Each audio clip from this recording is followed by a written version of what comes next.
Six things we learned, brand new Premier League season. Yes, guys, welcome back to another video. Welcome to the George Benson football channel for six things that we learned from Chelsea 0, Manchester City 2. I'm back at my girlfriend's house, sat on a medicine ball right now, and I'm going back to Southeast Asia tomorrow. This was the final Chelsea game that I'll watch until Christmas in the stadium. And of course, when I get back to my office, you guys will see live streams as well as six things we learnt, hopefully, straight after every game. But last night, I left the match, Stamford Bridge, got the train, and to be quite honest, it was weird that normally if I go to a Chelsea game and I see us lose 2-0, I'll be really upset about it. I'll be gutted. I obviously never want to see Chelsea lose. I'm a Chelsea fan.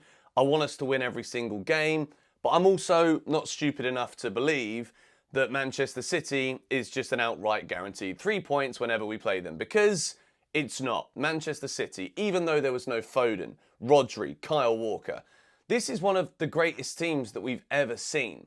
And they came to Stamford Bridge yesterday, and to be quite honest, it's exactly the way I would have expected to go when it's a Conference League team against a Champions League team. That is the harsh reality of where we're at right now. I'm not going to sit here and say, oh, screw it, Clear Lake, awful. Screw it, Enzo Maresca, it wouldn't have happened if we had Pochettino. These things are pointless.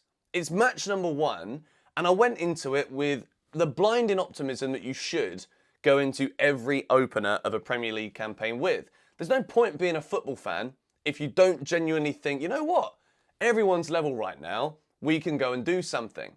And against City yesterday, as much as I thought Chelsea would put in a bit more of a show, I expected us to kind of be up for a bit more of a dogfight, and it just didn't happen.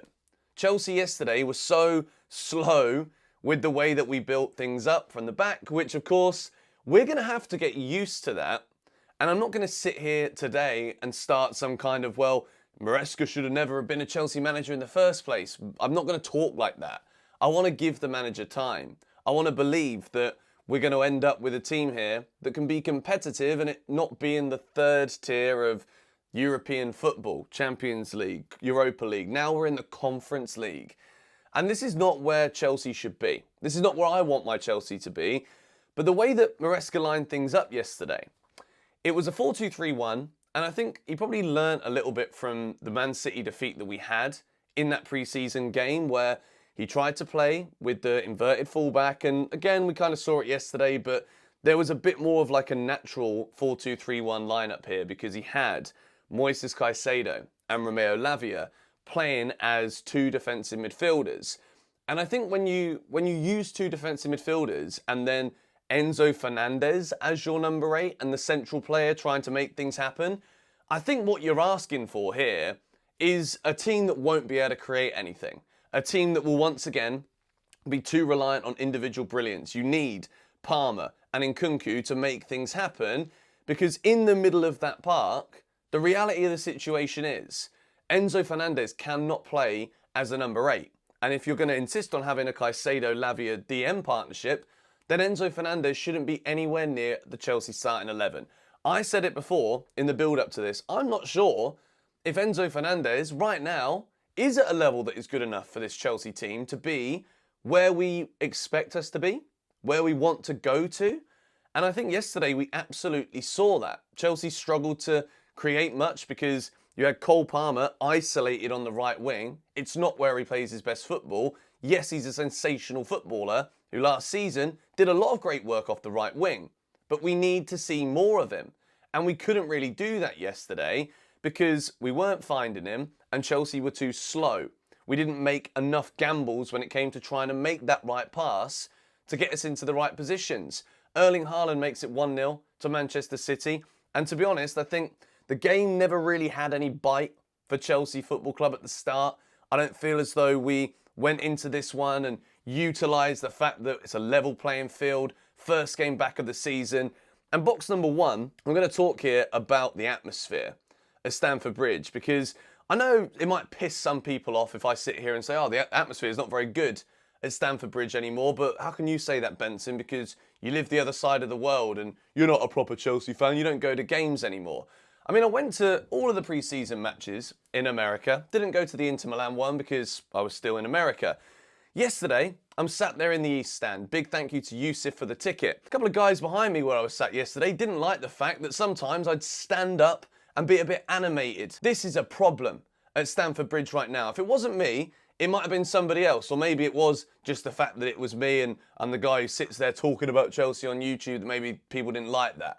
The fact of the matter is, the atmosphere was awful yesterday, and the problem that is what Stamford Bridge is now is that you've got the Shed, you've got the Matthew Haaland, you've got Man City fans in half of the Shed, and for whatever reason, the Shed and the Matthew Haaland stand seem to be the only real places where any genuine noise comes from. And this is like, it's not even me saying, well, the fans in the East Stand are bad. The fans in the West Stand are bad. They're not. Everyone is entitled to go to a game, and if you buy your ticket, great, go there, do whatever you want for it. But absolutely, don't get annoyed at somebody who actually cares about what happens on the pitch and actually wants to get up and make a noise. It's flipping ridiculous.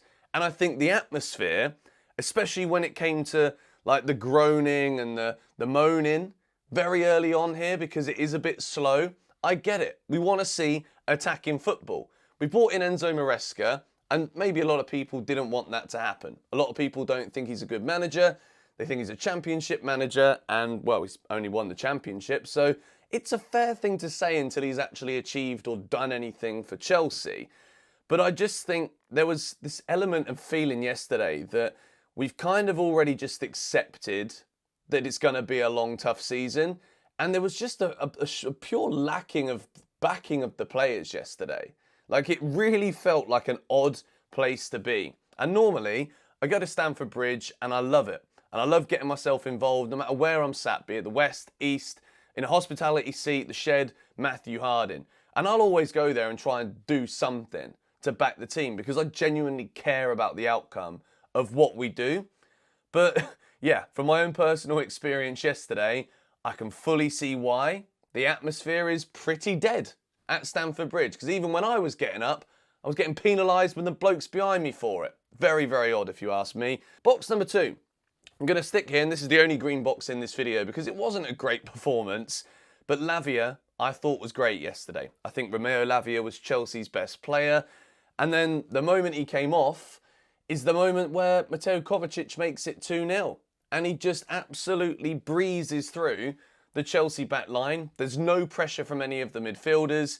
And then Kovacic puts it in the back of the net. And we'll talk about another person who absolutely didn't really cover himself in glory yesterday. And it didn't help the fact by that point Chelsea had lost the game. But I think Lavia, I think at this moment in time, when you look at the Enzo Fernandez performance yesterday, it wasn't good. He didn't create enough. He didn't do enough. And he's very slow. I think at least with Lavia, he's willing to get his foot in. I think he received the ball. When we started playing out from the back, there's a couple of times where just one little swift and swivel of the body and he's taken aggressive Man City players out the game, trying to get Chelsea forward. I think Lavia was great. But the problem is here, again, box number 3 is a red for Robert Sanchez. The issue is that if you're going to have a goalkeeper who is apparently good at playing out from the back, I don't really see it. But like, if that's what we're going to be led to believe, Enzo Maresca wants a goalkeeper that is good with his feet, that can play out from the back. The least you've got to do is save the simple ones that give you the opportunity to then play out from the back and hopefully get some success from that. The issue I have with Sanchez is that, A, I'm not entirely sure if he is that good at playing out from the back, so maybe other people are seeing something that I don't. But also, Kovacic's shot, he's got to save that, and he punched it into his own net. And this is just a basic thing, right? Like, he made a couple of other good saves in the game, fair enough, but the moments that matter, he's got to save that Kovacic shot. And then, if you're looking at box number 1, if Chelsea are 1-0 down with 15 minutes to go, you're like, okay, I think most of the fans would be like, come on, Chelsea, we've only got to get one more goal and this is a decent draw to start the season. But then it's a blunder from Sanchez. Yes, okay, Kovacic, well done. Great midfielder. Maybe we should never have sold him, but obviously the club had different ideas. But Sanchez just, he punches it in his own net, man. Like, I'm sorry. He's got to do better. Box number 4 is also a red for Enzo Fernandez because he's just wasted yesterday in that position. And I think if you're going to sign Kiernan Dewsbury-Hall, a player that got double figures for goals and assists last season, I believe, for Leicester.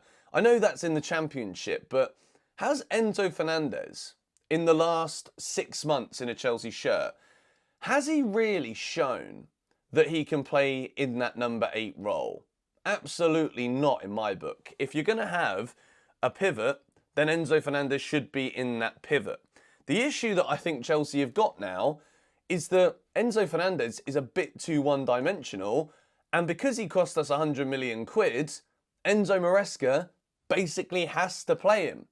And at this point in time, box number 5 is a yellow for Cole Palmer, who was on the right wing, and he couldn't really get himself involved in the game in any kind of imposing positions where he does his best work in that number 8 role or number 10 role. But Enzo Fernandez was literally at times yesterday, I'm like, he's just taking up a place on the pitch here.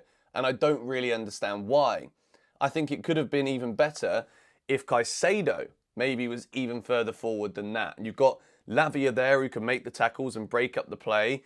And then if he stays close to an Enzo Fernandez, then Enzo can start spraying the passes around. But the way that the midfield was stretched, I think in terms of that positional play, I think Enzo and Caicedo were the wrong way round. And if that's the case, and that's the way that Maresca wants to play it, then surely at some point you look at the actual real talented forward players at this club in Nkunku, Palmer.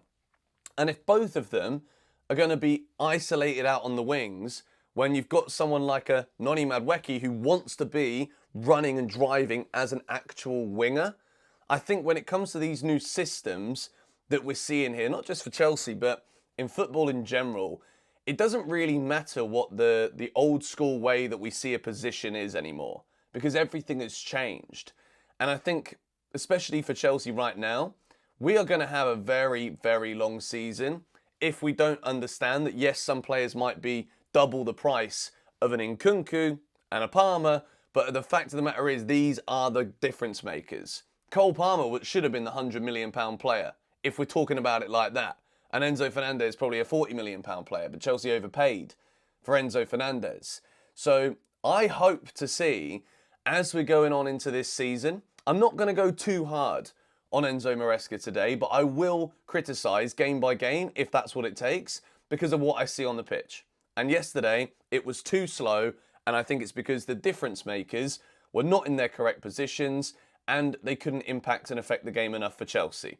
We also had Anthony Taylor against us, and that's always going to be the case. If Anthony Taylor is the referee, you won't get any of the 50-50 decisions. I think there were some moments where I think Chelsea were hard done by, but at the end of the day, Chelsea weren't quick enough yesterday. We are still learning this system, and there's no urgency. When we're 1-0 down, we weren't really looking like we were growing into the game. It wasn't looking as though we were putting up too much of a fight. It's a shame. Then we go 2-0 down because of a stupid goalkeeping error. And then after that, like, what was already kind of like a bad atmosphere. I'm sorry, it's the truth. It really was flat and dead inside Stamford Bridge yesterday. And it's quite difficult unless we start seeing wins, which, to be fair, we had 6 pre-season games, won 1 of them. It's now 7 matches under Maresca. We've won 1. And I'm not going to say like, oh, it's over already, because look, what's the point? Like, we know that this is going to be at least, again, another, let's give him the season and see what happens. I just hope it improves. I really do.